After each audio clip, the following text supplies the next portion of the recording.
Bénis, Seigneur, toute sa maison, afin que tout maintenant soit soumis, Seigneur, à ton nom puissant, Yeshua. Car tu dis que tout genou fléchit et que toutes langues confessent que tu es le Seigneur. Merci pour cela. Fortifie-les encore davantage. Fortifie Thérèse. Fortifie, Seigneur, toute l'assemblée. Puisse ton Esprit Saint, puisse, Seigneur, la puissance venant de toi, Seigneur, nous enveloppe et nous couvre pour que nous soyons, Seigneur, aptes et capables d'écouter ce que tu nous diras. Et que non seulement l'écouter et le mettre en pratique. Merci pour ton amour. J'ai ainsi prié au nom puissant, glorieux de notre Seigneur et Sauveur Yeshua. Amen. Amen, amen, alléluia. Amen, amen, amen, amen.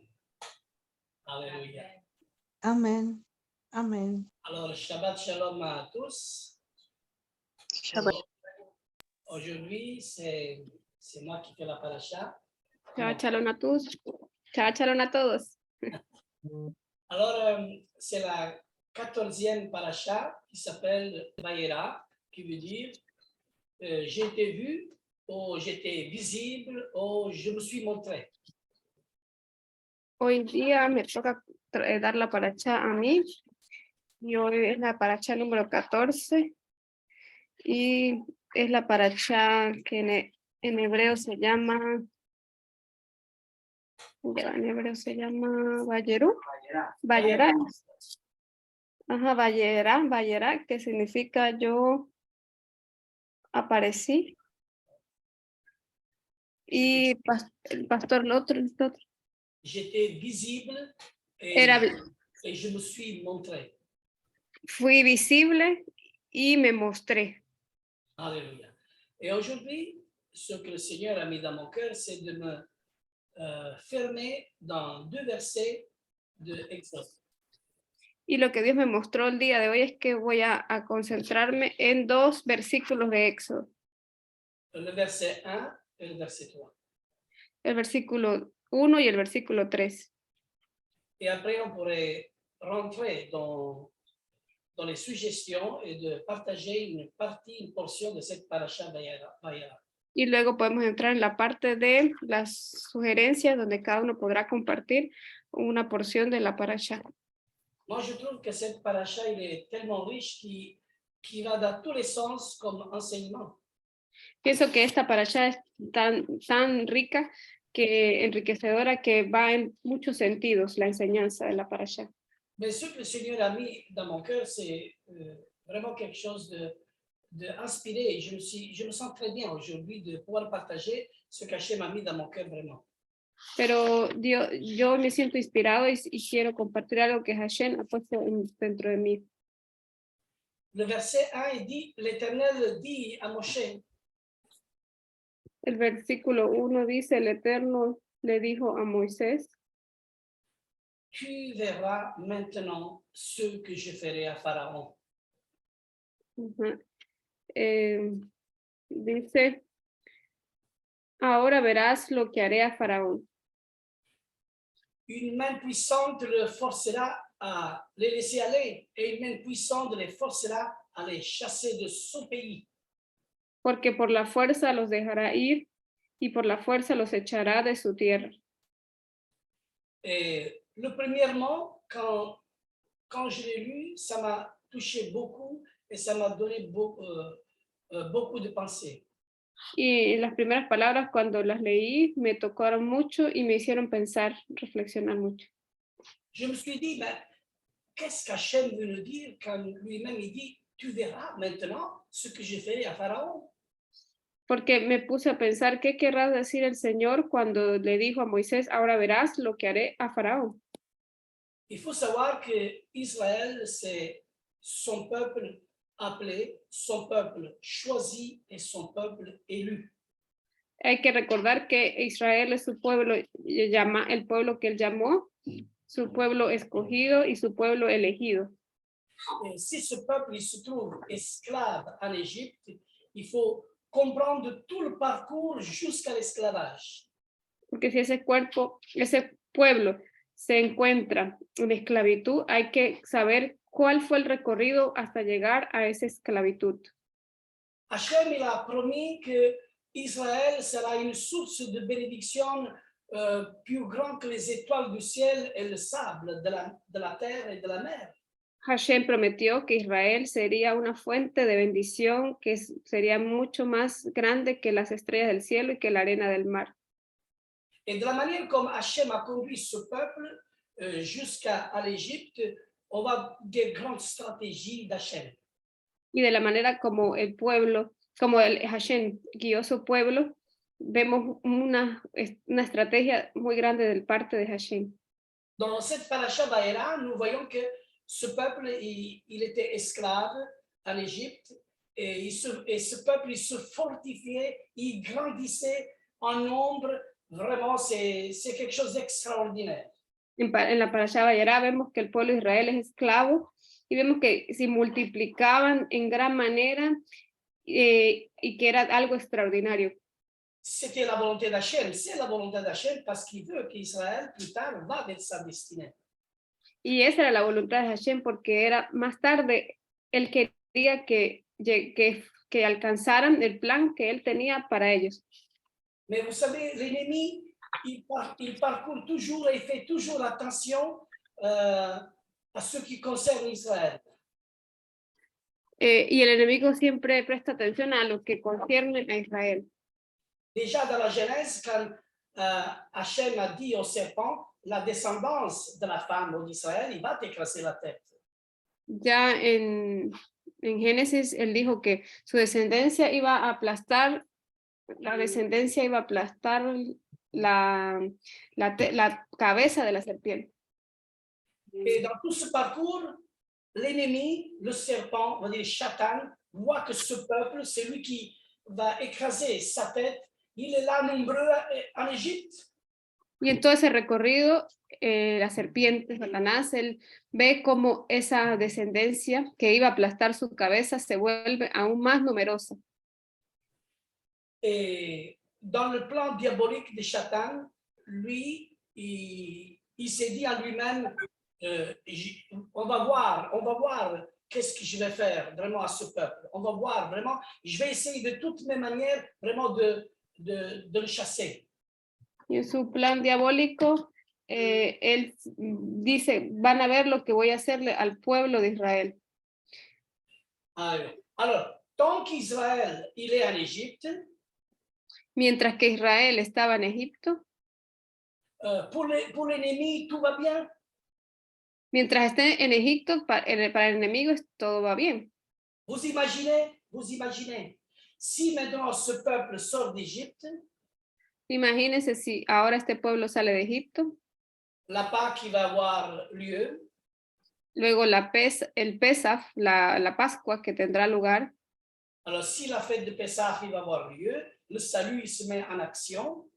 Si la fiesta de Pesach tiene lugar, entonces la salvación se pone en acción. Et la destinée d'Israël va s'accomplir comme Hachem avait prédit. Y el destino de Israel se va a cumplir como Hashem había predicho. Mais Pharaon ne veut pas lâcher justement les Juifs en Égypte. Il ne veut pas lâcher. Il veut les tenir toujours esclaves. Il faut qu'ils restent dans la terre d'Égypte, dans les terres Pero Faraón no quiere dejar a Israel, él quiere mantenerlo esclavo en Egipto. Et voilà que cette main puissante vraiment de Pharaon fait toutes les essais vraiment de chercher vraiment de l'éplumer. Y hace todo el esfuerzo para poder reprimirlo. Alors, si moi je vais réussir, dit l'ennemi, il n'y a pas de salut, il y a le plan de Dieu qui ne va pas s'accomplir, j'ai gagné. Y si, pardon, pastora Nubo, s'il vous plaît. Alors, c'est-à-dire que si maintenant le pharaon arrive à faire rester justement tous les esclaves en Égypte, alors lui, il a gagné le combat. Así que si el faraón permite o logra que todos los esclavos permanezcan en Egipto, entonces él gana el combate. Mais la parole d'Hachem est laisse partir mon peuple, laisse aller mon fils Israël vers sa destinée. Y la palabra de Hashem es, deja salir a mi pueblo, déjalo llegar a su destino. Le passage, le verset 1, il dit une main puissante le forcera à les laisser aller. Y la palabra dice que una mano fuerte o que es por la fuerza que él dejará al pueblo ir. C'est ça qui dit le passage d'Exode chapitre 1. Une main puissante le forcera à les laisser aller et une main puissante le forcera à les chasser de ce pays d'Égypte. Y eso es lo que dice en el versículo 1 cuando le dice, porque por la fuerza lo dejará ir y por la fuerza los echará de su tierra. Maintenant, la question est comment sortir de cet esclavage, de cette esclavage. Pero la pregunta ahora es, ¿cómo salir de esa esclavitud? Il faut absolument la main de l'Éternel. Es necesario absolutamente la mano del Eterno. Alors, à travers la main de l'Éternel, nous avons vu que le peuple d'Israël est sorti d'Égypte pour aller vers la destinée, pour recevoir la Torah beaucoup plus tard. O sea que a través de la mano de Israel vamos a ver cómo va a salir de Egipto más tarde. Pastor, à nouveau l'idée, s'il vous plaît. Alors, c'est-à-dire que si le peuple d'Israël sort maintenant d'Égypte, il va vers la destinée pour aller recevoir la Torah. C'est-à-dire le peuple d'Israël, il doit être dirigé pour recevoir la Torah vers la montagne.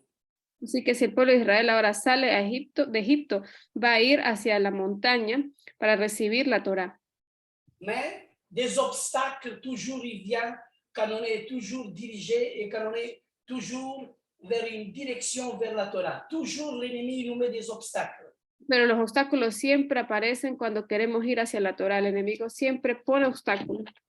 Et le plus grand obstacle pour Israël, c'est la mer. Y el obstáculo más grande para Israel es el mar. Mais il y a un midrash qui dit, Pero hay un midrash que dice, le midrash il dit, un jour, la mer, il va s'ouvrir. un día el mar se abrirá. C'est Hachem qui a dit à la mer, tu vas t'ouvrir un jour, parce que c'est moi qui te l'ordonne. Tu vas t'ouvrir. Y un día te vas a abrir porque soy yo el que te lo ordena, dijo, dice el Señor. Et la mer répond à Hachem et il dit, comment puis-je m'ouvrir? Moi, je suis créé pour couler et pas pour m'ouvrir. Y entonces el mar respondió, ¿por qué? ¿Cómo voy a abrirme si yo fui creado para correr, no para abrirme? Hachem a dit, il y a un peuple qui doit passer parce qu'il est dirigé pour recevoir la Torah et pour donner au monde l'enseignement de la Torah. Porque hay un pueblo que debe pasar y debe ir a recibir la enseñanza para darla al mundo, la enseñanza de la Torá. Alors même la mer, il a fait cette exclamation. Pues aún el mar hizo esa exclamación. La mer a dit, ah, El mar dijo, ah, si c'est le peuple qui doit passer parce que ils doivent recevoir la Torah, il n'a pas d'autre chemin, il doit passer par ici, alors par ton ordre, je vais m'ouvrir. así que si ese pueblo es el que debe pasar, entonces yo voy a abrirme. Bien que la mer est faite pour couler, mais cette mer, il va s'ouvrir, il va y avoir un chemin. Y aunque el mar fue hecho para que sus aguas corrieran, aún así él se va a abrir para que pueda pasar el pueblo. Et vous pouvez le voir dans le drapeau d'Israël, ce chemin. 2 bandes bleues et avec le blanc. ¿Cómo? C'est-à-dire la mer rouge qui s'ouvre en deux, nous pouvons le voir dans le drapeau d'Israël. Y el mar que se abre en dos, podemos verlo en la bandera de Israel. Quand vous voyez le drapeau d'Israël, il y a 2 bandes bleues parce que la mer s'ouvre en deux. Entonces hay 2 franjas en azul porque significa que el mar se abrió en 2. Et le blanc, c'est parce que tous ont été immergés du même baptême de l'eau de Yeshua HaMashiach. Blanco porque todos fueron inmersos en el bautismo del Mesías. C'est-à-dire dans l'esclavage à la liberté. Es decir, de la esclavitud a la libertad. Et quand le peuple reçoit la Torah, c'est cette parole qui les rend libres. Y cuando el pueblo recibe la Torá, es cette Torah qui les rend libres. es esa Torá la que los hace libres. Mais pour les rendre libres, il faut que l'Esprit incarne la parole. Pero para hacerlos libres es necesario que el Espíritu encarne la palabra. Et il faut prier que l'Esprit entre dans tous les Juifs du monde entier. Y es necesario que la Torá obre y que el Espíritu obre en todos los judíos del mundo entero. Alors les branches qui ont été coupées, ils vont être à nouveau être réintégrées, greffées. Ça va être la résurrection entre les morts. Y todas esas ramas que fueron cortadas van a ser reinjertadas y van a ser la bendición en todo el mundo. Aujourd'hui, je fais le même parallèle. Hoy día hago el mismo paralelo. Aujourd'hui, nous avons un peuple dispersé dans toutes les nations. Hoy día tenemos al pueblo disperso en todas las naciones. Qui représente l'Égypte ancienne. Que representan el Egipto antiguo. Maintenant, si le peuple est sorti d'Égypte pour recevoir la Torah, le monde a reçu justement le don de la Torah. Así que el pueblo tuvo que salir de Egipto para recibir la Torá. Entonces el mundo ha recibido la Torá. Maintenant, si tous les Juifs ils ne rentrent pas en Israël, ils ne peuvent pas avoir le royaume d'Israël. Y si los judíos no regresan. Et aujourd'hui, cette main toute puissante de Pharaon, il est vraiment présente aujourd'hui devant nous. Esa mano poderosa está también delante de nosotros. Alors, que voyons-nous aujourd'hui? ¿Qué vemos hoy? Un peuple éloigné de Yeshua, Un pueblo alejado de Yeshua, dispersé dans les nations. Disperso entre las naciones. Et pourtant, cette paracha nous dit que Hachem, il va les rassembler et il va les ramener dans la terre d'Israël pour recevoir leur Mashiach. Y sin embargo, la palabra nos dice que el pueblo va a ser reunido de entre las naciones y va a ser llevado a la tierra para que se reúna con el Mesías. Comment faire pour faire revenir le peuple sur la terre? ¿Cómo hacer regresar al pueblo que está en toda la tierra? Aujourd'hui, il y a des groupes appelés aussi Ebenezer qui s'occupent de la Lia. Hoy en día hay grupos que se llaman Ebenezer que se ocupan de la Aliyah. Il y a aussi d'autres groupes, il y a d'autres qui parlent au cœur d'Israël et disent retourner dans la terre d'Israël. Y hay otros grupos que hablan al corazón de Israel y dicen regresen a la tierra de Israel. Parce que si les Juifs ne rentrent pas dans la terre d'Israël, porque si los judíos no regresan a la tierra de Israel, ils ne peuvent pas acclamer le Mashiach. No pueden clamar por el Mesías. Pour que le Mashiach descende. Para que el Mesías descienda. Comme la Torah est descendue dans la première étape sur la montagne de Sion. Como la Torá descendió en la primera etapa sobre el monte Sión. Pour servir de témoignage aux nations. Para luego ser testimonio a las naciones. Aujourd'hui, la même étape, le Mashiach, il doit descendre. Hoy debe suceder la misma etapa, debe descender el Mesías. Et la Bible dit, de Sion sortira la Torah et de Jérusalem la Torah. Dice la palabra que del cielo saldrá la Torá y de Jerusalén la palabra del Señor. Alléluia. Alors, Aleluya. Il faut que les Juifs rentrent tous au pays. Es necesario que todos los judíos regresen al país. Et le retour des Juifs, c'est vraiment une prophétie prophétique qui doit s'accomplir surtout devant nos yeux.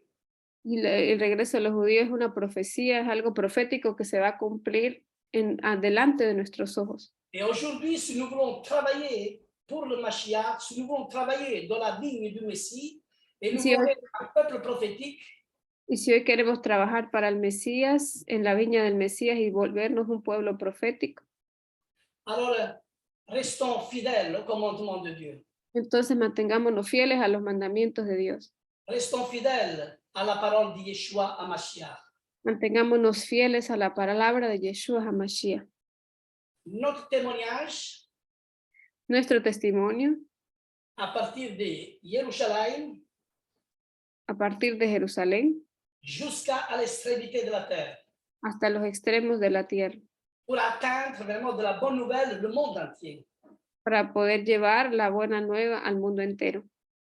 Mais aujourd'hui, dans l'avenir futur, maintenant, dans l'avenir futur, on aura un anti-Mashiach qui a la même présence que Pharaon. Pero en el futuro cercano tendremos un antimesías que tiene la misma actitud que el faraón, Qui ne permettra pas justement son peuple à sortir. que no permitirá a su pueblo salir. Mais la victoire est toujours dans le Messie Yeshua. Pero la victoria está siempre y estará en Yeshua, el Mesías. Parce que la femme qui représente Israël, Porque la mujer que representa a Israel, ils seront donnés des ailes a ella se le dará alas pour aller dans le désert para ir al desierto, pour recevoir le Mashiach. para recibir al Mesías. Comme la sortie d'Égypte, le désert et après le don de la Torah. Como la salida de Egipto, y luego el desierto y luego la entrega de la Torá. Aujourd'hui, les Juifs, pour y croire justement le véritable Messie, si le Messie il va accomplir ces 4 tests qui sont invariables. Los judíos creerán en el Mesías que cumpla las 4 pruebas inevitables. C'est-à-dire, pour eux, le Messie, il doit accomplir 4 choses.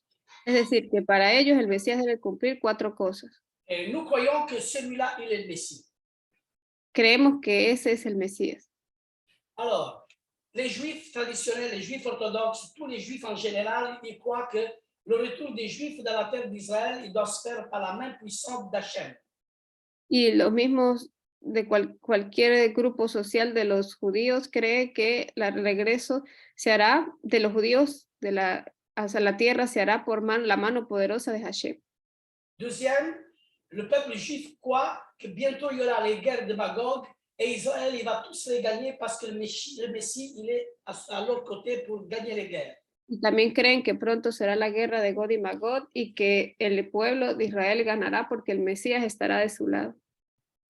Troisième, il va y avoir la reconstruction du temple. Tercero, habrá la reconstrucción del templo. Qui n'est pas le temple de Messie. ¿Cómo? Qui n'est pas le temple du Mashiach. Que no es el templo del Mesías. Et encore, le quatrième, c'est revenir tous à la Torah. Y el cuarto es regresar todos a la Torah. Vous imaginez ce pharaon, vous imaginez l'anti-Mashiach, quel pouvoir il aura pour séduire? ¿Se imaginan a ese faraón, a ese antimesías, qué poder tendrá para seducir? La parole de Dieu il dit, qui pourra combattre contre la bête? Qui peut faire la guerre contre la bête? La palabra dice, ¿quién podrá combatir y hacer la guerra contra la bestia? Nul n'est semblable à la bête. Nadie se parece o se iguala a la bestia. Mais nous croyons autre chose. Pero nosotros creemos otra cosa. Le Satan, il va imiter ces paroles. El Satanás va a imitar esas palabras. Mais la parole est Mi kamocha ba'elim Adonai. Qui est comme toi, éternel? Nul n'est comme toi. En kamocha. Nul n'est comme toi, éternel. Pero la palabra dice, mi camoja Adonai, nadie es como tú. Et l'anti-Mashiach, il va se faire croire comme un Messie. Y el antimesías se va a presentar como un Mesías.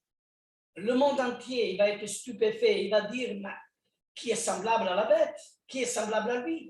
Y el mundo entero va a estar estupefacto y va a decir, ¿quién es como la bestia? ¿Quién se parece a él? Yeshua avait bien prévenu. ¿Perdón? Yeshua avait bien prévenu son peuple.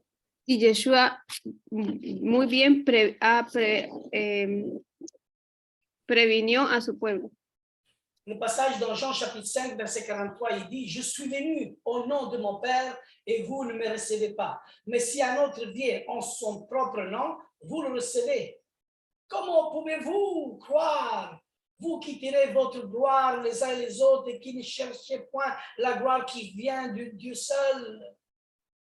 Sé que el verset, pastor. Alors, c'est Jean chapitre 5, versets 43 à 45. Tu vas lire jusqu'au 47. Ajá. Jean 4. Jean 44. chapitre 5, versets 43 à 47. En Juan capítulo 5, desde el 44 al 47, dice, Verset 43 à 47. del 43 al 45. Exacto. Yo he venido en nombre de mi Padre y no me recibís. Si otro viene en su propio nombre, a ese recibiréis. ¿Cómo podéis creer cuando recibís gloria los unos de los otros y no buscáis la gloria que viene del Dios único? No penséis que yo os acusaré delante del Padre. El que os acusa es Moisés, en quien vosotros habéis puesto vuestra confianza, porque si creyereis a Moisés, me creeríais a mí, porque él de mí escribió. Pero si no creéis sus escritos, ¿cómo creeréis mis palabras? Le peuple d'Israël a mis beaucoup de confiance à Moshe. El pueblo de Israel puso mucha confianza en Moisés. Ce n'est pas Yeshua qui va les juger, mais c'est Moshe lui-même dans lequel ils ont mis leur confiance. Y no va a ser Yeshua quien va a juzgar, sino va a ser el mismo Moisés en quienes los judíos pusieron su confianza. La question suivante est, mais quand Moshe va juger le peuple? La cuestión siguiente es ¿cuándo Moisés va a juzgar a su pueblo? Car le dernier jour appartient à l'Éternel. ¿Cómo? Car le dernier jour du jugement appartient à l'Éternel. Porque los últimos días, los días del juicio, pertenecen al Eterno. Il faut savoir qu'il y aura deux témoins qui vont venir avant la venue de Mashiach. Y es necesario saber que habrá dos testigos que vendrán antes de la venida de Yeshua. Et ces deux témoins, on les voit dans la montagne de la transfiguration, Moshe et Élie. Y esos dos testigos los vimos en la montaña de la transfiguración, que son Moisés y Elías. Ils auront une mission pendant 3 ans et demi, 42 mois. Tendrán una misión por 3 años y medio, 49 meses. Mais en même temps qu'ils auront cette mission de 42 mois, Pero al mismo tiempo que tendrán esa misión, la femme, l'épouse, celle qui est Israël, il sera dans le désert pendant 42 mois, loin de la face du serpent. igualmente la mujer que representa al pueblo estará 42 meses en el desierto, protegida. Alléluia. Alléluia. Exode, on va faire cette lecture d'Exode chapitre 6. Vamos a hacer entonces la lectura del Éxodo capítulo 6, Le verset 3. Versículo 3. Dieu parla à Moshe et lui dit, Dios habló a Moisés y le dijo, je suis l'Éternel, je suis apparu à Abraham, à Isaac, à Jacob, comme le Dieu Tout-Puissant, mais je n'ai pas été connu sur mon nom, l'Éternel. Continuó hablando Dios a Moisés y le dijo, yo soy el Señor, y me aparecí a Abraham, a Isaac y a Jacob como Dios Todopoderoso, mas por mi nombre, Señor, no me di a conocer a ellos. Si vous avez remarqué, je suis maintenant en train d'expliquer le 12e passage que le Seigneur a mis dans mon cœur. Si se dan cuenta, estoy explicando el segundo pasaje que el Eterno puso en mi corazón. Bien, tout ce que j'ai dit, c'est tout à analyser et c'est tout à voir, mais quand le Mashiach viendra, on connaîtra toute la vérité. Y cuando el Mesías venga, conoceremos toda la verdad. Alléluia. Je suis apparu à Abraham, mais, comme dit, je n'ai pas été connu sur mon nom l'Éternel. Y como dice el texto, me apareció Abraham, Isaac y Jacob, como Dios Todopoderoso, pero no por mi nombre eterno. Je ne sais pas si vous voyez ici. Est-ce que vous voyez ici? No sé si ven aquí, ven la pantalla. Est-ce que vous le voyez vraiment? ¿Lo ven bien verdaderamente? Alors, Oui. plus bas, il a Yod, He, Vav, He. Alors, je l'ai mis là, c'est de droite à gauche, et de l'autre côté, c'est de gauche à droite. Hein? Okay? Tenemos aquí de izquierda a derecha y de derecha a izquierda. Tenemos Yod, He, Vav, He. Alors, Maintenant, sous le nom de l'Éternel, si on ajoute la A et la E, ça fait Yahvé. Si agregamos la A y la E al nombre del Eterno, hace Yahvé. Mais si on ajoute la E, la O et la A, ça fait Jéhovah. Pero si agregamos la E, la O y la A, hace Jehová. Mais nous ne pouvons pas profaner le nom de l'Éternel en vain. Pero no podemos profanar el nombre de Dios ni tomarlo en vano. Car tous les Juifs détiennent vraiment le nom trop sacré. Porque todos los judíos mantienen el nombre muy sagrado, muy apartado. Parce qu'ils savent que dans Devarim, chapitre 4, verset 2, l'Éternel parle et dit, tu n'ajouteras rien. Porque ellos saben que en Devarim, capítulo 4, versículo 10, dice, tú no agregarás nada. On ne peut pas ajouter même pas une virgule, rien. Ça doit rester tel comme il est. No podemos agregarle ni una yod, ni podemos agregarle ni una coma, no, debe quedarse como está. Alors, regardez un peu, je reviens toujours avec l'exemple. Hein? Miren bien, vengo con un ejemplo. Alors, ici c'est le R et le M. Je fais un exemple. Hein? Aquí tenemos un ejemplo, por ejemplo, la R y la M. Alors, si j'ajoute la O et la A, ça fait Roma. Si le agrego la O y la A, dice Roma. C'est un nom d'une ville. Es el nombre de una ciudad. Si j'ajoute la E et la O, ça fait Remo. C'est le nom d'une personne. Si le agrego la E y la O, dice Remo, y es el nombre de una persona. Mais si j'ajoute la A et la E, ça fait Rame, c'est le nom d'une chose. Y si le agrego la A y la E, Rame, es el nombre de una cosa. Alors, si nous on ajoute des voyelles, on ne sait pas qu'est-ce qu'on peut prononcer. Ça peut être une ville, ça peut être un nom, ça peut être une chose, on ne peut pas. Si agregamos vocales diferentes, podemos leerlos de manera diferente y damos diferentes nombres. Alors, quand l'Éternel il est apparu à Moshe, et il a dit, va vers les fils d'Israël, je t'envoie comme libérateur. Qu'est-ce qu'il a dit, Moshe? Y cuando él apareció a Moshe y le dijo, ve adelante mis hijos, y lo envió como un libertador, ¿qué fue lo que le dijo a Moisés? Si les enfants d'Israël ils me diront quel est son nom, qui dirais-je moi? Si los hijos de Israel te preguntan cuál es mi tu Moisés dijo, si los hijos de Israel me preguntan cuál es tu nombre, ¿qué diré yo? Il n'a pas dit Jéhovah, il n'a pas dit Yahvé. Él no dijo Jehová, no dijo Yahvé. Il a dit Hasher, Heye, Hiye. Él dijo Hashe, Eye, Iye. Ça veut dire l'invariable, il m'a envoyé vers vous. Es decir, el invariable me ha enviado a ustedes. Mais notre traduction, il dit je suis, il m'a envoyé vers vous. En nuestras traducciones dice yo soy, me ha enviado a ustedes. Je suis, c'est le verbe être présent que dans la lettre hébraïque n'existe pas.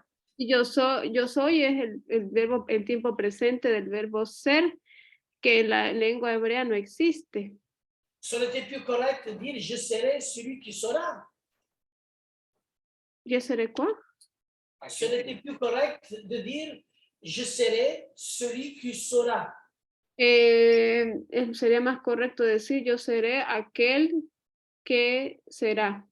Mais les sages d'Israël, ils disent l'invariable, il m'a envoyé vers vous. Pero los sabios de Israel dicen que es el invariable me ha enviado a ustedes. Le deuxième commandement, il dit tu ne profaneras pas le nom de l'Éternel en vain. El segundo mandamiento dice que no profanarás el nombre, no dirás el nombre de Dios en vano. C'est-à-dire, le nom reste sacré, il est invariable, il reste tel comme il est. O sea, el nombre se mantiene sagrado, es invariable, es tal como es. Alléluia. Alors, c'est pour ça que nous, dans toutes les Écritures, on dit Adonai et Hachem. En todas las escrituras decimos Adonai y Hashem. Adonai, Adonainu, Adonai Echad, Oitena, Baruch Ata Adonai. Tous les mots, on se réfère à Adonai, parce que Adonai, c'est un attribut. qui veut dire le Seigneur, l'Éternel. Y cuando decimos la oración Baruch atah Adonai, cuando decimos Adonai, nos referimos al Eterno. On ne peut pas ajouter rien dans les 4 lettres du tétragramme. No podemos agregarle nada a las 4 letras del tetragrama. Alléluia. C'est-à-dire, le nom reste sacré. Es decir, que el nombre se mantiene sagrado. Regardez, je vous donne encore un autre passage dans les Proverbes, chapitre 30, verset 4. 3. Proverbes, après les psaumes. Proverbes, chapitre 30, verset 4. 30, ok. Proverbios 30, versículo 4.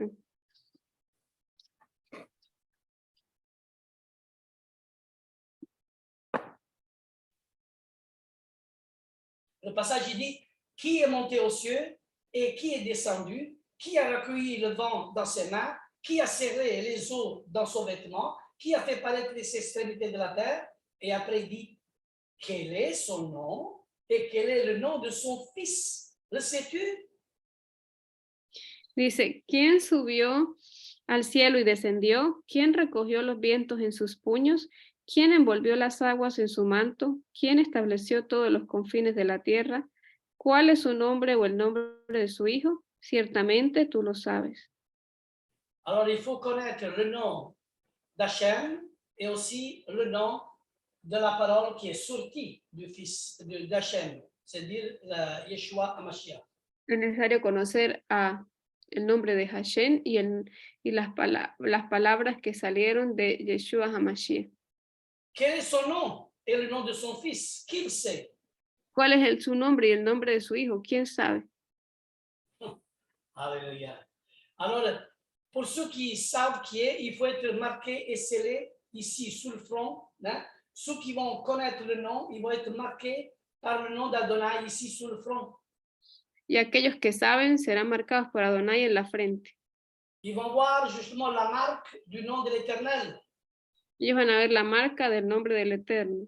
Par contre, tous ceux qui n'appartiennent pas au livre de l'agneau de vie, Por el contrario, aquellos que no pertenecen al libro de la al libro de la vida, ils vont prendre le nom du marque de la bête.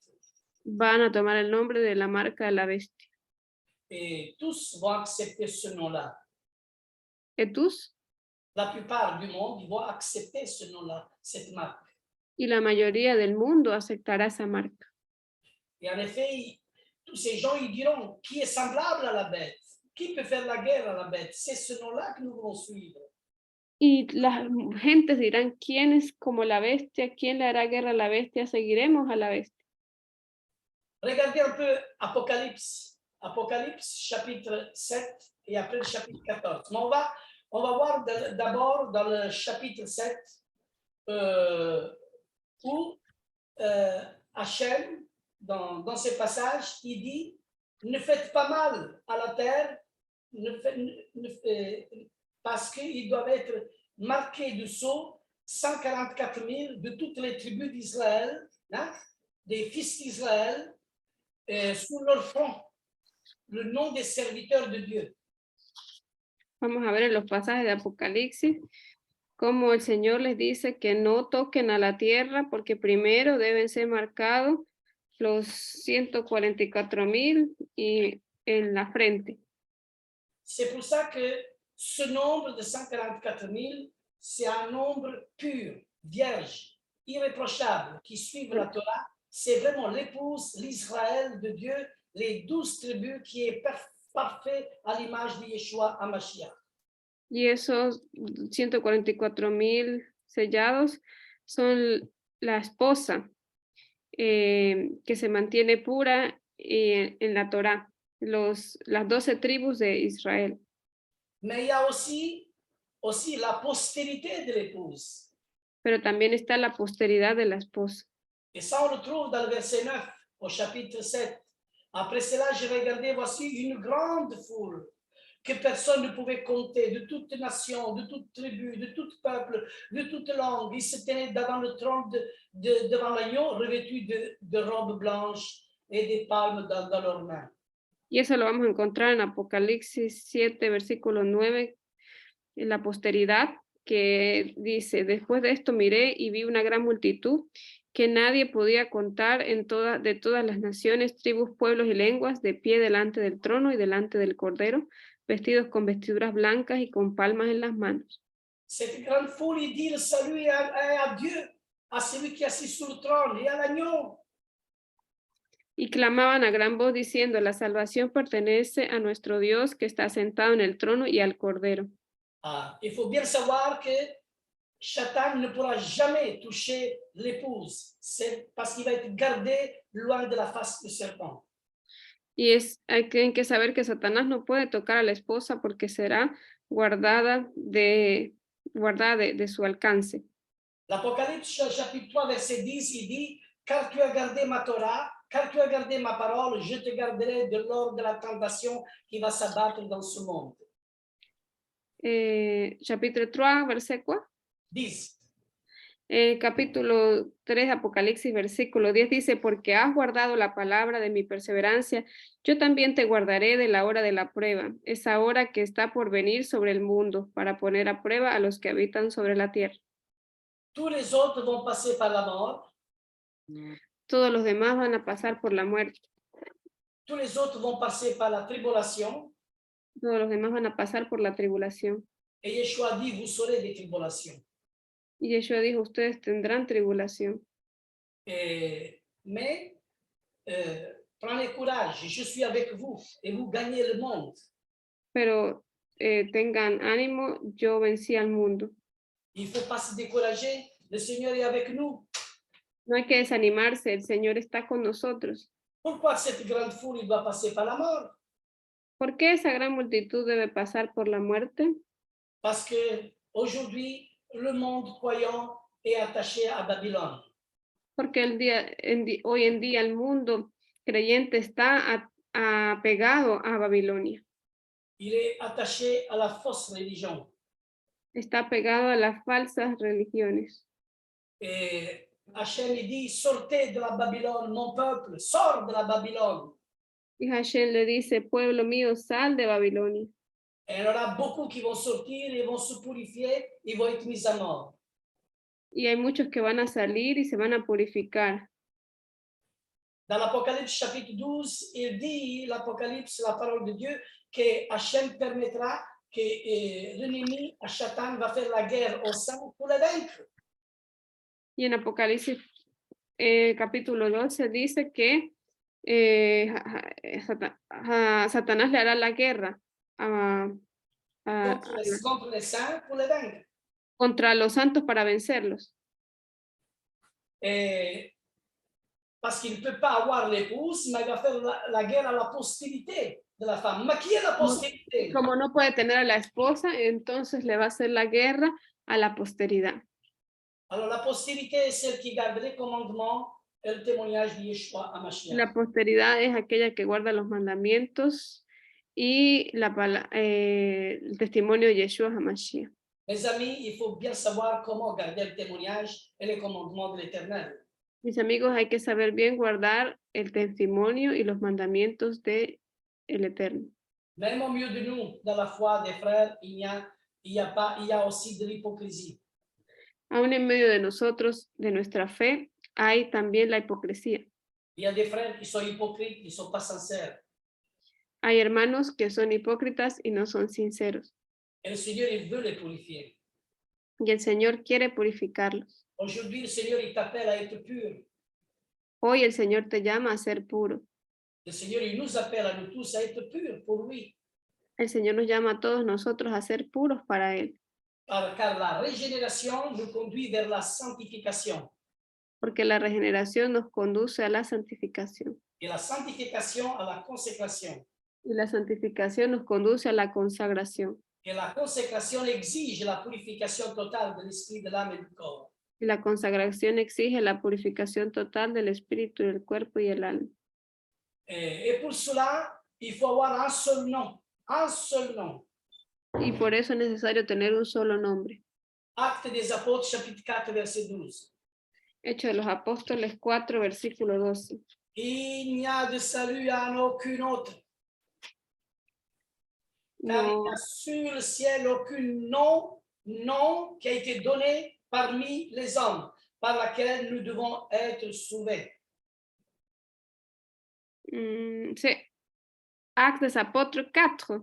4, verset 12. Ajá. Y en ningún otro hay salvación, porque no hay otro nombre bajo el cielo dado a los hombres en el cual podamos ser salvos. Hechos 4:12. Mes amis, ce nom est divin. Mis amigos, su nombre es divino. Ce nom est Yod-Heh-Vav-Heh. Su nombre es Yud Het Vav Hei. Ce nom est Hachem lui-même. Su nombre es Hashem, el mismo Hashem. C'est une face de l'Éternel lui-même. Es el rostro del Eterno mismo. Alléluia. D'ailleurs, Yeshua a dit, Además, Yeshua dijo, tout ce que vous demanderez en mon nom, perdón, tout ce que vous demandez en mon nom, todo lo que pidas en mi nombre, je le ferai, lo haré, afin que le Père soit glorifié dans la Torah, dans le Fils. con la finalidad de que el Padre sea glorificado en la Torá, por el Hijo. Parce que le Fils et la Torah et l'image du Père lui-même, c'est la même image, c'est l'image de Dieu invisible. Porque el Hijo es la Torá viviente y es la imagen del Dios invisible. Si vous demandez quelque chose à mon nom, je le ferai. Et si vous m'aimez, gardez mes commandements. Porque si pides algo en mi nombre, lo haré, pero tú guarda mis mandamientos. Si quelqu'un ne demeure pas en moi, Si alguien no permanece en mí, est mis dehors, il est jeté dehors comme le serment. es lanzado fuera, Il est mis comme le serment, il est mis dehors et il sèche. Puis on ramasse les serments et on les jette au feu et ils brûlent. como, C'est Jean chapitre 15, verset 6. C'est la plus facile à comprendre. ok, sí, como está en Juan, como dice en Juan capítulo 15, versículo 6. Ya lo busco, pastor. El Evangelio de Juan. Ajá, 15, versículo 6, sí. Sí, bien sûr. Sí. Ajá, dice, yo soy la vid, vosotros los sarmientos, el que permanece en mí y yo en él, ese da mucho fruto, porque separados de mí nada podéis hacer. Et le verset 7, il dit, si vous demeurez en moi et que mes paroles demeurent en vous, demandez ce que vous voudrez et vous serez accordé. Mais toujours, si vous demandez dans le nom de Yeshua, il faut avoir ce nom à l'intérieur de nous. Y el versículo 7 dice, si permanecéis en mí, mis palabras permanecen en vosotros, pedid lo que queráis y os será hecho. Si pedimos en el nombre de Yeshua, su nombre debe permanecer en nosotros. Beaucoup de chrétiens, beaucoup de croyants, ils viennent sur le nom de Yeshua. Muchos creyentes y cristianos vienen en el nombre de Yeshua. Julia, tu veux bien lire parce que ça c'est vraiment une inspiration qui vient maintenant. Si tu veux, le Matthieu chapitre 24, verset 4. Mateo, ¿cuál, pastor? Matthieu chapitre 24, verset 4. Ok, Mateo 24, versículo 4, vamos a buscar. Mateo 4. Mateo 4. Il dit, plusieurs verront en mon nom, c'est ça. Versículo 24. Chapitre 24, verset 4. Ah, perdón, me hice al revés. Es Mateo 24, versículo 4. Heureusement que je comprends un peu d'espagnol. Mateo 24, versículo 4 dice. Ajá. ¿Vos a leer, pastor? Oui, vas-y en espagnol direct. Ajá. Respondiendo Jesús, Yeshua les dijo, mirad que nadie os engañe, porque muchos vendrán en mi nombre diciendo yo soy el Cristo. Alors, beaucoup verront en mon nom, diront je suis le Christ. Attention là, le Christ, l'article. Presten atención ahí, donde dice que vendrán en mi nombre diciendo yo soy el Cristo. Vean que se está usando el artículo, él. Mais ici, il faut utiliser aussi la préposition articulata, la préposition qui veut dire de. Beaucoup verront en mon nom, disons je suis de Christ, pas Pero le aquí también podemos utilizar la preposición de, y muchos vendrán entonces diciendo, yo soy de Cristo. Alors, moi aussi, je dis je suis de Christ. Yo también digo, yo soy de Cristo. Les catholiques, toutes les istes, toutes les hic, tout ce que vous voulez, ils Todos viennent, je los suis de ismes, Christ. catolicismo, cristianismo, todos dicen yo vengo de Cristo. Mais il ne dit pas je suis le Christ. Pero no dicen yo soy el Cristo. Et c'est pour ça que ce passage, il va être aussi compris avec pas avec l'article, mais avec la préposition. Y por eso es que este pasaje se comprende no con el artículo, sino con la preposición. Et lui, je me suis réveillé pour ça. Je dis, mais c'est vrai, Hachem, j'ai dit, c'est vrai. C'est la préposition qu'il faut mettre. Y entonces yo dije, Hashem, es verdad, es la preposición la que hay que poner. Parce qu'il y en a beaucoup qui viennent du Christ. Ils disent, moi, je sers le Christ, je sers le Mashiach, je suis du Messie. Même vous dites ça aussi, je suis de Yeshua. Porque muchos dicen, yo soy de Cristo. Y aún ustedes dicen, yo soy de Yeshua. Mais en même temps, il y a beaucoup qui sont profanateurs de la Torah. Pero igual hay muchos que son profanadores de la Torah. Beaucoup un jour verront devant la porte, ils verront frapper, ils diront, Seigneur, oh Seigneur, ouvre-moi, ouvre-nous. Muchos vendrán ese día y tocarán la puerta y dirán, Señor, ábrenos. On a parlé en langue, on a chassé les démons, on a fait des miracles. Hablamos en lenguas, sacamos demonios, hicimos milagros. En ton nom, on me présentó deux Mashiach. Je suis venu en ton nom. En tu nombre, nos presentamos al Mashiach en tu nombre. Yeshua, il dira, Y Yeshua dirá, arrière de moi. ah, Arrière de moi, vous êtes profanateurs du Torah. dirán, aléjense de mí, ustedes son profanadores de la Torah. Et qui aujourd'hui est celui qui veut observer la Torah et aller par la Torah? Pastor Anubo, Qui aujourd'hui observe la Torah et marche par la Torah? ¿quién el día de hoy observa la Torah y camina según la Torah? Les Juifs, ils enseignent le judaïsme sans le Mashiach. Los judíos enseñan el judaísmo sin el Mesías. Et on voit que l'esprit n'incarne rien, la parole, il n'incarne pas. Y vemos que el espíritu no encarna nada en la palabra. De l'autre côté, on a un Messie grec, un Messie platonique, on va dire. Del otro lado tenemos un Mesías griego, platónico. Et alors, on a justement les Juifs et les gentils qui doivent faire un retour vers le Messie. Entonces tenemos a los judíos y a los gentiles que deben regresar. L'esprit d'assoupissement, l'esprit de surdité, l'esprit d'aveuglement. El espíritu de sordera, de ceguera. L'esprit d'assoupissement, de surdité et d'aveuglement chez les Juifs vis-à-vis du Mashiach.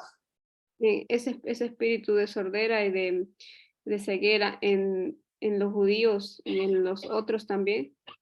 Et les gentils des nations vis-à-vis les racines, les commandements de l'Éternel vis-à-vis d'Israël. Pas compris, pastor. Et les nations, les gentils des nations vis-à-vis les racines d'Israël.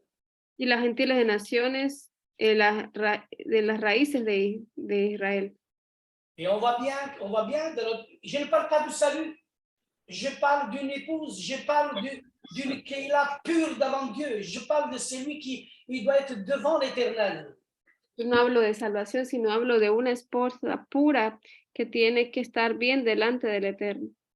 Parce que je sais que dans le dernier jour, le Seigneur fera miséricorde à beaucoup.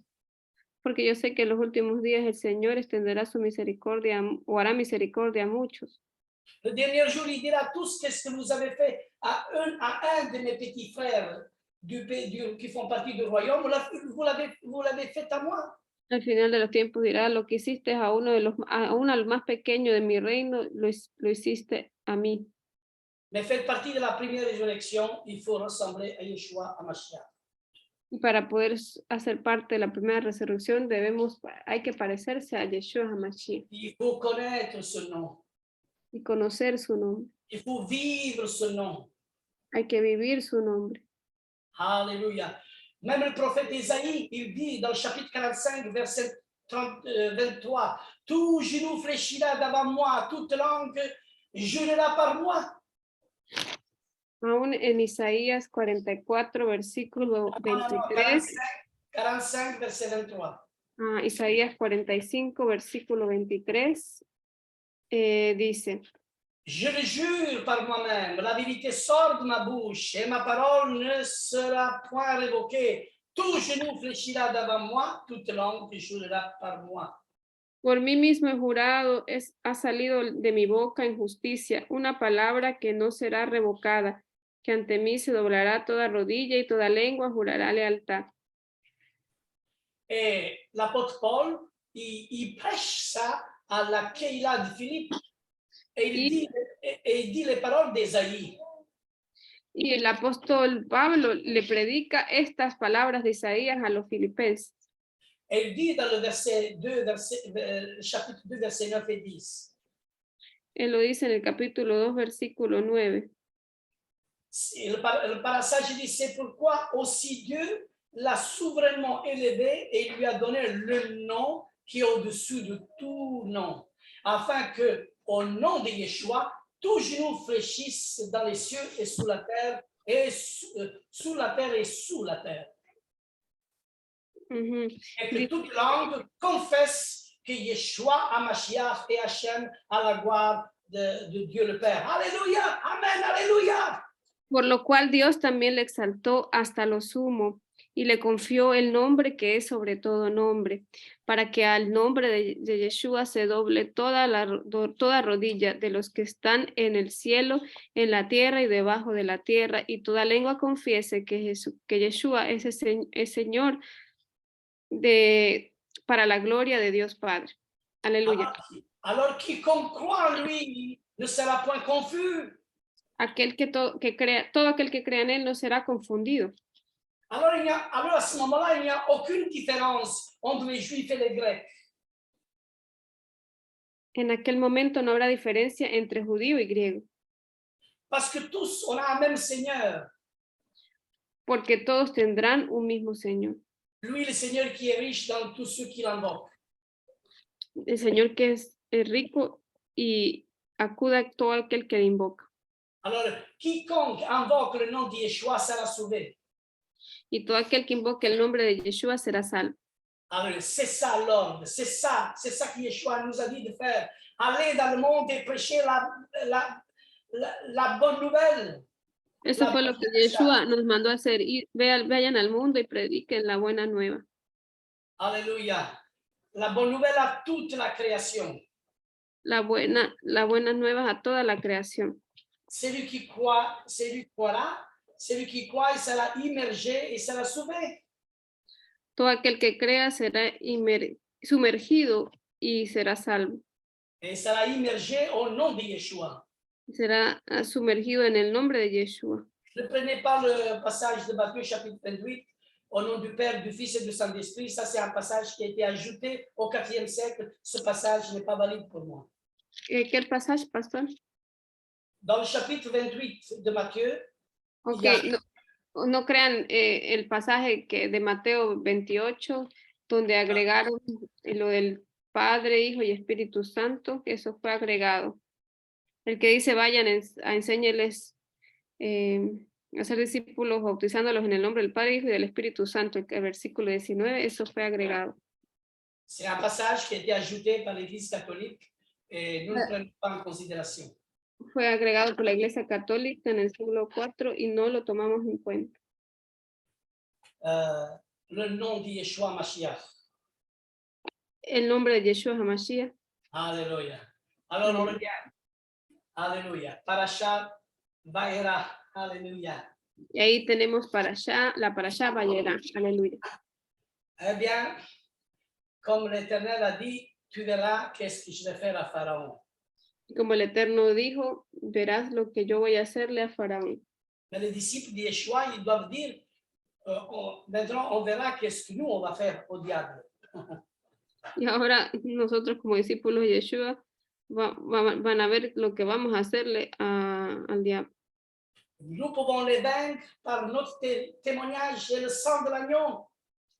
Podemos vencerlo por el testimonio y la sangre del cordero. C'est là la victoire. Es ahí donde está la victoria. Alléluia. Aleluya. Alors, c'est vrai que Hachem, il a endurci le cœur de Pharaon. Es cierto que, que el Eterno endureció el corazón de Faraón. Alors, mes amis, mes frères, ne soyez pas avec un cœur dur. Así que mis amigos y amigas no sean que sus corazones no sean endurecidos. Hachem, il garde dans ton cœur. Hashem guarda tu corazón. Il garde dans ton cœur si ton cœur est pur. Y él guardará tu corazón si tu corazón es puro. Il guarde dans ton cœur si ton cœur est sincère et honnête. Y él guarda tu corazón si tu corazón es honesto y sincero. Et vous savez, il faut aimer Hachem de tout son cœur. Es necesario amar a Hashem con todo su corazón. Parce que la première lettre de la Torah, c'est le Bet, et la dernière lettre, c'est le Lamed. Porque la primera letra es Bet y la última es Lamet. Et si on inverse les deux paroles, ça fait Lev, qui veut dire cœur.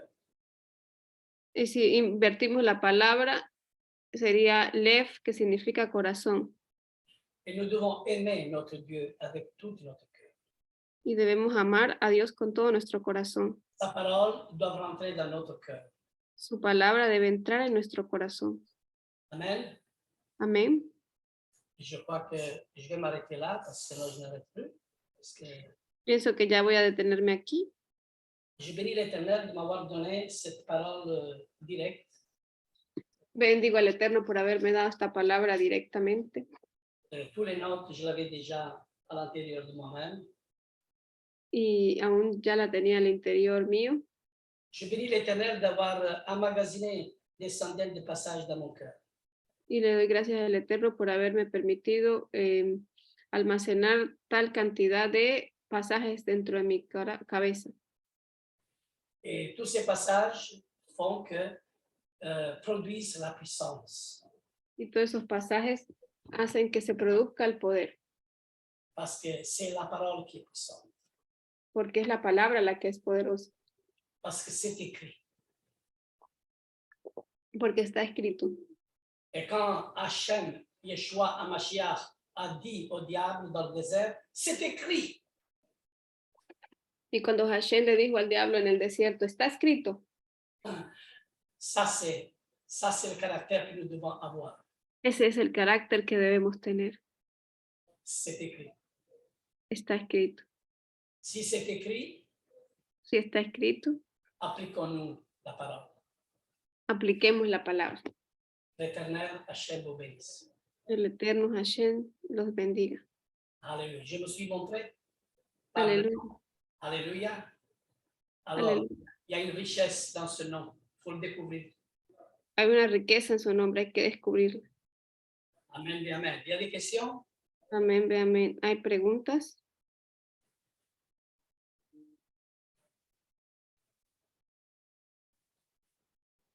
Non, c'était bien clair.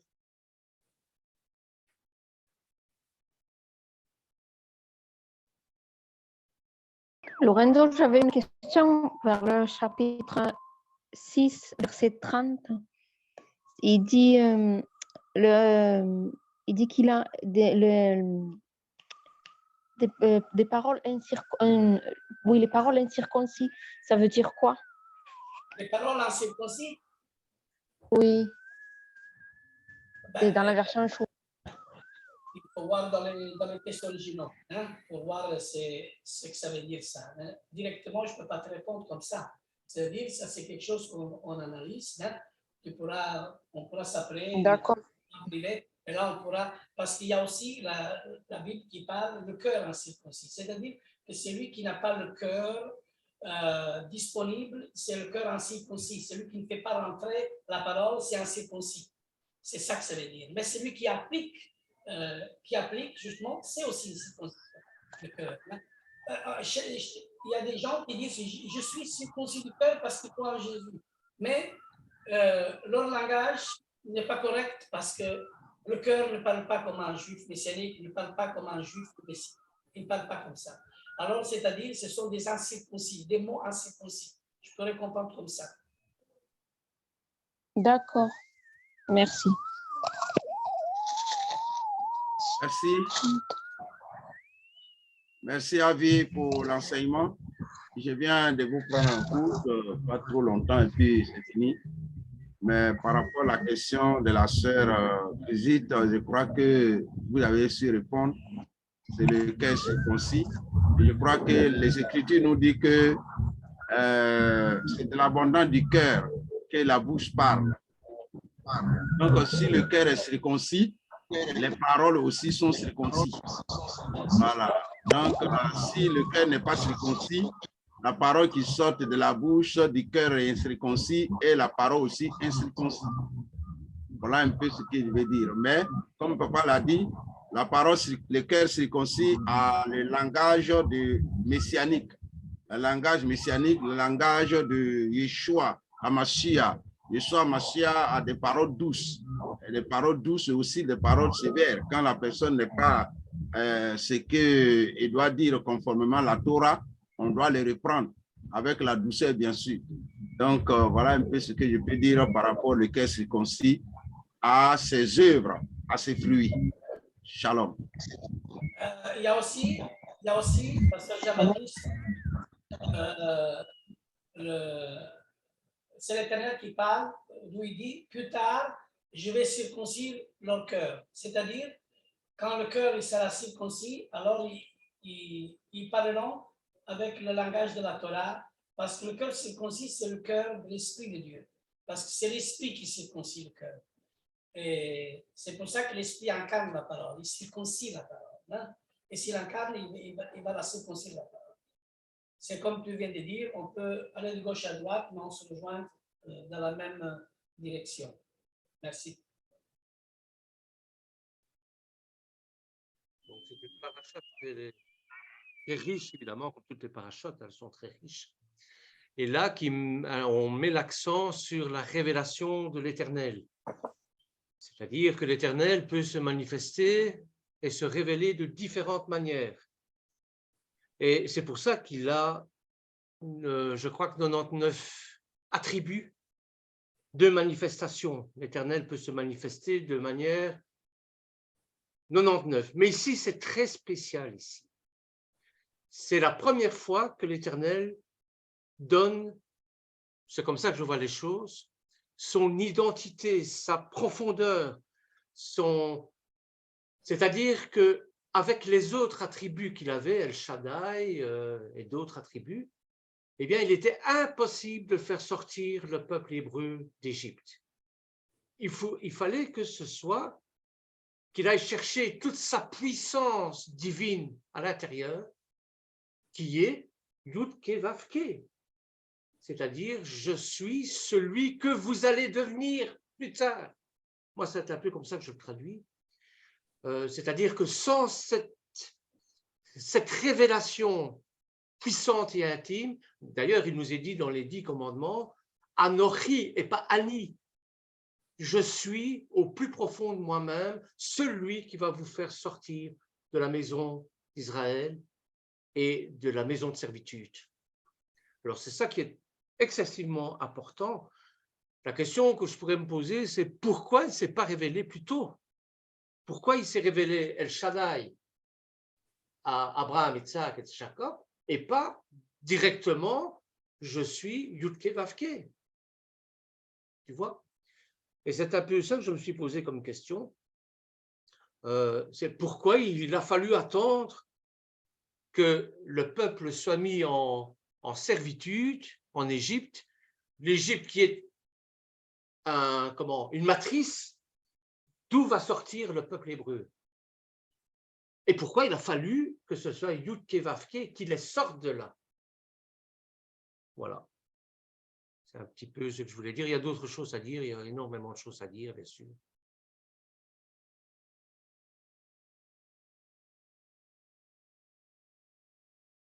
Amen, Bernard. Amen. Bernard, Amen, Bernard. Mais pourquoi il a fallu attendre? Parce que le but aussi, c'est que le peuple devait être préparé, il devait sortir pour aller vers ce désert. Parce qu'il dit, je vais parler à ton cœur, à l'épouse. Et on doit être prêt à arriver dans ce désert et prêt à recevoir ce message, à être touché par... Pardon, il faut présenter ton visage, on va voir. Pardon? Ah, ok, Lionel, pardon. On doit être touché vraiment par le message d'Adonai. Et moi aussi, ce qui m'a touché aussi, c'est que Pasteur disait tout à l'heure, il dit Yeshua est l'image de. C'est ça que tu as dit. Et l'image du Dieu invisible. Et moi, ça me fait penser aussi à un autre passage de cette paracha. Je pense qu'on en avait parlé, c'était hier soir, où il dit je te ferai Dieu pour Pharaon et Aaron sera ton prophète. Et d'un côté, c'est comme Pharaon représente. C'est-à-dire, il fait le Messie. Et lui, c'est le prophète. Ce n'est pas Dieu, mais il faut voir vraiment comme il est. Oui, mais je pense aussi qu'il y a un message aussi caché qui nous dit aussi, parce que c'est vrai que ça parle de Mashiach, parce qu'il nous dit aussi, quand on fait cette comparaison entre Pharaon et le monde, c'est pour nous montrer aussi, il va faire du Mashiach justement, il va lui faire Dieu devant le monde.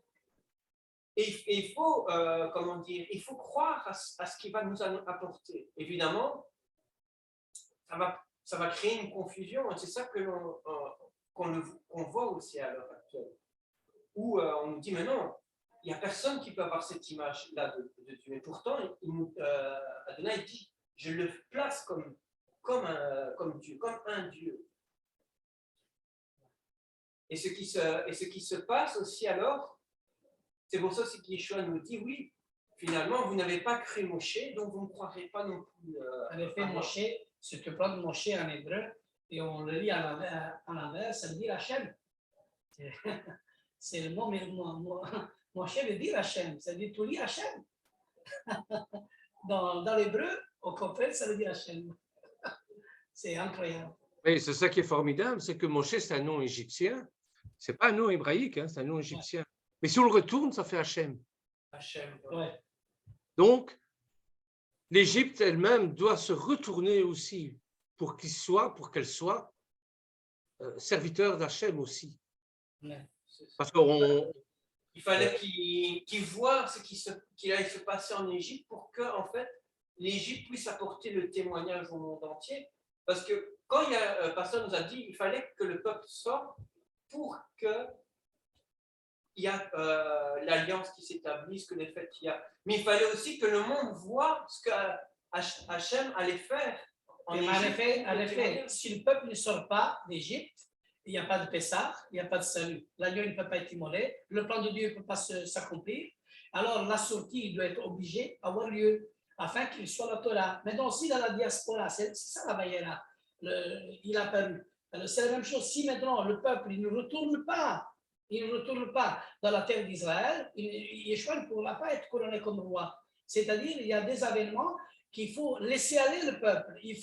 Et au moment voulu, Dieu, d'ailleurs c'est pour ça qu'il va envoyer les chasseurs, d'ailleurs j'ai oublié de le dire parce que c'est pas venu à l'esprit, d'ailleurs les chasseurs ils vont être là pour qu'ils vont être chassés dans les nations, et alors à ce moment-là, on pourra comprendre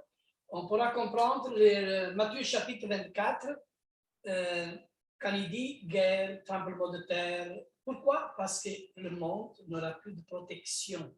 Alors les Juifs ne sont pas dans les nations, parce que c'est les Juifs qui maintiennent le monde. Alors, enlever Bernard dans son village, qui est un Juif messianique, qui n'a plus de protection dans son pays. Oh,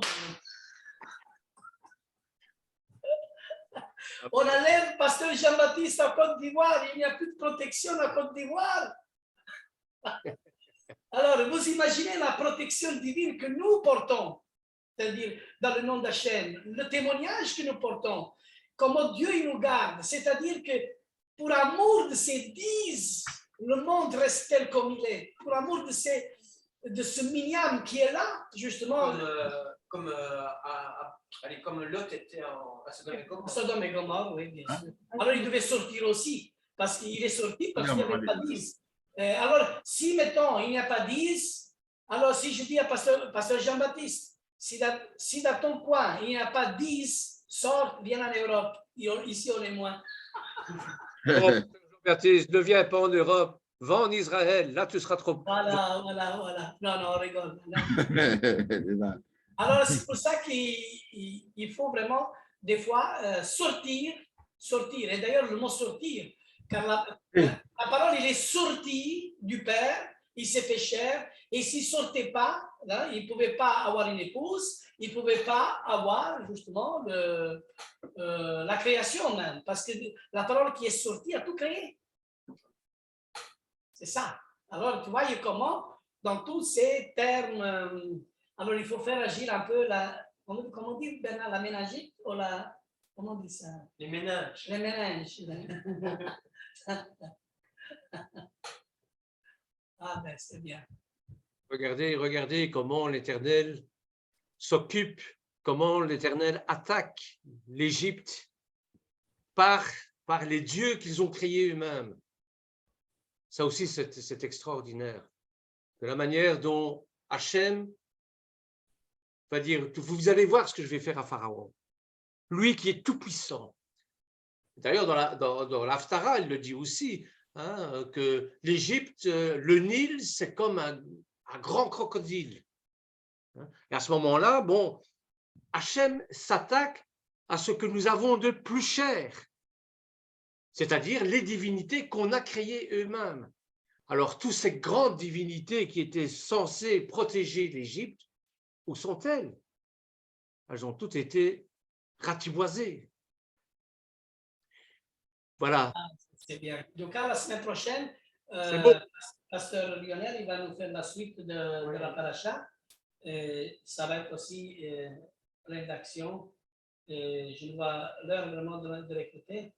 C'est vraiment, on est dans un cycle de paracha plein de révélations. D'ailleurs, cette paracha, il va dans tous les sens, hein, Bernard. Il y a tellement, oh là là, ça parle de beaucoup, mais des bonnes choses. Et comme on dit, chaque année, il faut... Merci Seigneur. La prochaine, c'est la paracha Bo, chapitre 10, verset 1, chapitre 13, verset 16. Voilà. Bon, Elohim. En 3, c'est parachas. On ne savait pas les réunir en une seule. Il y a bien une raison à ça. Oui.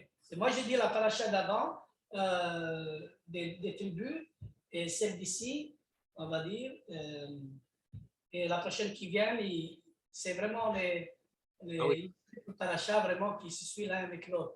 Quand on voit les 12 tribus, hein, parce que ce n'est pas dans les 12 tribus qu'on met le nom de l'Éternel. Justement, c'est là qu'on va voir les 144 000 des 12 tribus.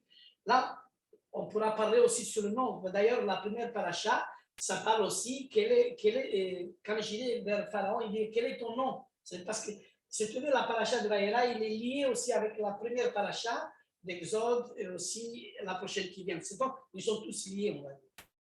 C'est ça. Tout est lié avec le nom parce que le but de l'Égypte, que ce soit, parce qu'on est toujours en Égypte, hein, l'Égypte, ce n'est pas uniquement le pays, c'est aussi une Égypte psychologique, c'est aussi une Égypte spirituelle.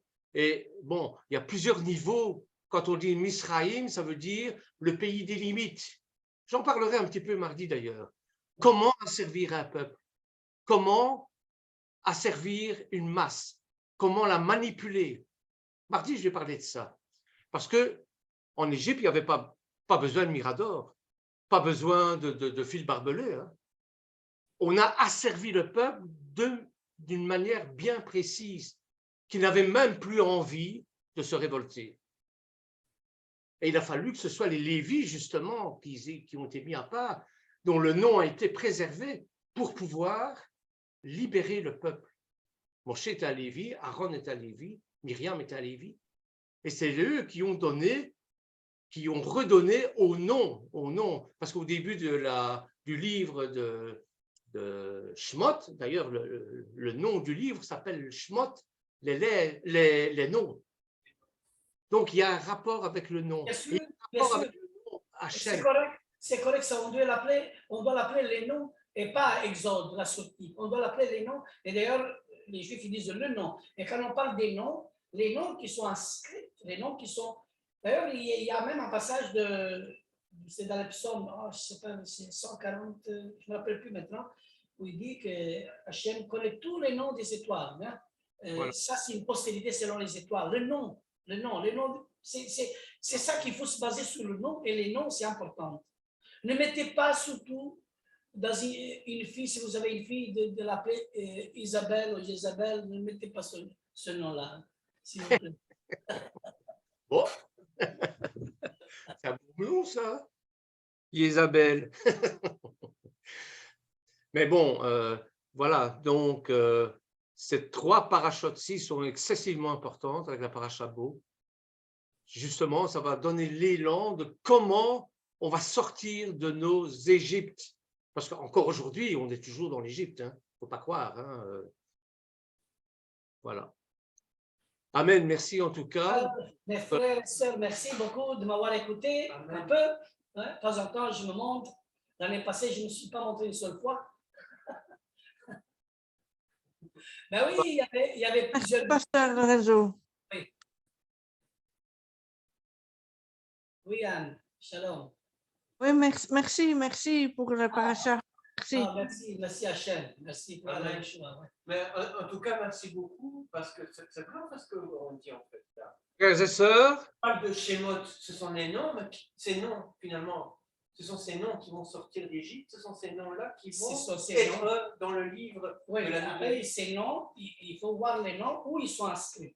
Il y a les noms dans les étoiles, il y a les noms dans le sable de la terre, et aussi dans la mer. D'ailleurs, quand il dit la mer rendra ses morts, ça veut dire que c'est de tout peuple, de toute langue, de toute nation. Dans le dernier jour, ce que la mer y rentre, ça c'est la postérité qui ont gardé, qui ont écouté dans le monde de la parole, qui ont entendu. Mais l'Hadès rendra aussi ses morts. Ça, c'est pour ceux qui ne sont jamais inscrits dans le livre de l'agneau de vie. Moi, j'interprète, ça peut être autrement, mais quand Yeshua viendra, on connaîtra toute la vérité. Frères et sœurs, n'oubliez pas de noter notre pasteur une note de 1 à 10 pour voir s'il a bien... moi, je lui mets 11, Bernard. Je lui mais 11. Et moi, je lui mets 15. Allez, 15 sur 10. Je mets 20 alors. 20 sur 10, pasteur. Presque pas intéressé, hein, notre assistant pasteur, là. Presque pas intéressé. Alors, il me soutient trop fort, vraiment. Et pasteur Jean-Baptiste, il me soutient aussi. Et Bernard aussi, tout le monde me soutient. Je vous aime tous, dans l'amour de Yeshua. À bientôt. Amen. Merci, Lorenzo. Sí, pastor. Excelente moment. Alors, oui, Pedro. C'est bon. Très important. You have a hey. ¿Por qué pas vous dire Jéhovah, Yahweh, Oui. Absolument. C'est le seul nom, Pedro, c'est Yeshua. Il n'a pas un autre nom. Absolument. J'ai parlé avec personne de testigo de Jéhovah. Oh, c'est très difficile, mais... ouais, compliqué. Oui. C'est compliqué. C'est compliqué. Oui, c'est vrai, on ne peut pas ajouter, d'ailleurs, Pedro, on ne peut pas ajouter dans les 4 lettres du tétragramme des voyelles. Hein? D'ailleurs, quand tu vas à la Torah, qu'est-ce qu'il dit la Torah en Devarim, chapitre 4, verset 2? Tu n'ajouteras rien, mais rien, ça veut dire rien. Tu ne touches pas le tétragramme. Tu ne le connais pas, tu comprends? C'est le seul nom qui a été donné, comme il dit, acte des apôtres par la Brit Hadasha. Il n'y a aucun salut sinon que par le nom de Yeshua HaMashiach.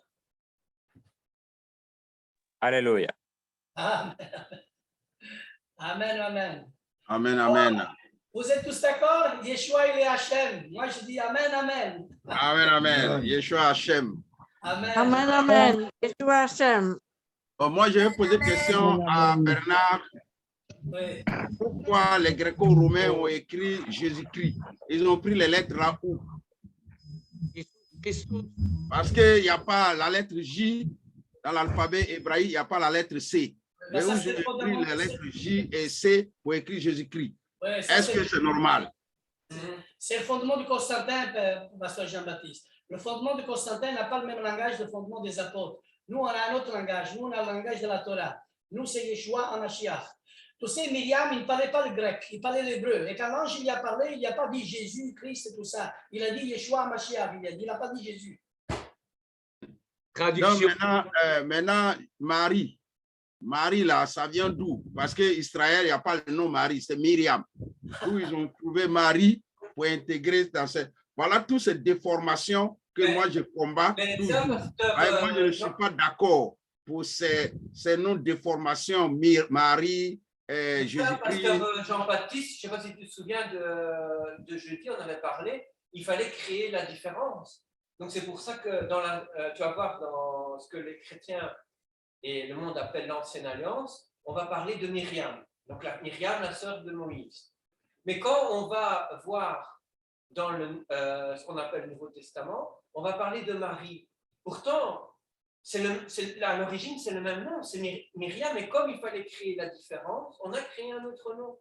Tu vois? Bien sûr, tu sais, à Joseph, on lui a changé le nom en Égypte, on l'a plus appelé Joseph, on l'appelait Panam Saméa. Comment? Oui, oui, c'est ça. C'est un peu comme ça. Ouais. Alors là, les Juifs, ils disent que celui-là. Mais est-ce que le dit Joseph, c'était différent? Absolument. Et après, quand il s'est habillé d'hébreu et il s'est fait connaître, tu sais, il faut sortir, il faut s'habiller, justement, il faut s'habiller dans notre vêtement. Parce que dans les vêtements que tu prends, les gens qui nous voient, ils disent, ah, vous savez, quand on met un talit, on va dire, ah, celui-là, il suit la Torah.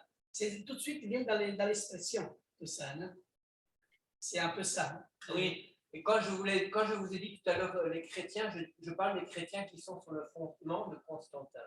Maintenant, les chrétiens qui reviennent aussi à la Torah, évidemment, ils vont revenir aussi à la Bible. Je ne mets pas tous les chrétiens dans le même sac. Traduction, c'est trahison, pasteur Jean-Baptiste. Toujours. Or, Jésus, qu'est-ce que ça veut dire? Ça ne veut rien dire. Mais Yeshua,